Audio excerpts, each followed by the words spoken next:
এই যারা এখনও ব্রিজের মধ্যে রডের বদলে বাঁশ দিচ্ছেন, রোডে কার্পেটিংয়ের নামে আপনি পাথর অপচয় করছেন, যা কদিন পরেই বৃষ্টির পানিতে ধুয়ে যাবে। এখনও আপনি রোড সাইডে ইটগুলো দেন ভাঙা, সব জায়গায় করেন দুর্নীতি। আপনি তো সেই মানুষ যার মৃত্যু নিশ্চিত, সেটা ঘোষণা হয়ে গিয়েছে। আপনার পূর্ব উত্তরসূরিরাও দুনিয়া ছেড়ে চলে গেছে, আপনিও দুনিয়া ছেড়ে চলে যাবেন। রয়ে যাবে শুধু আপনার কর্মফল, যা মানুষ দেখবে, ভালো করলে শাবাশ দিবে, খারাপ করলে গালি দিবে। মানুষ কবে বুঝবেন? কবে আসবে আকল ঠিক পথে?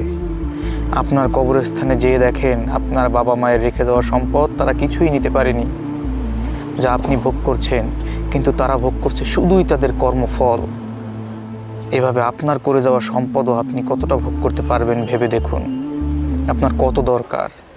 যারা এই হাজার হাজার কোটি টাকা দুর্নীতি করে তারা তার কতটুক % ব্যবহার করতে পারে বলতে পারেন? কতটা সম্পদ, কতটা টাকা দরকার এক জীবনে? এখনও ফিরে আসুন, এখনও সময় আছে। ভয় করুন, মানুষের কল্যাণে কাজ করুন।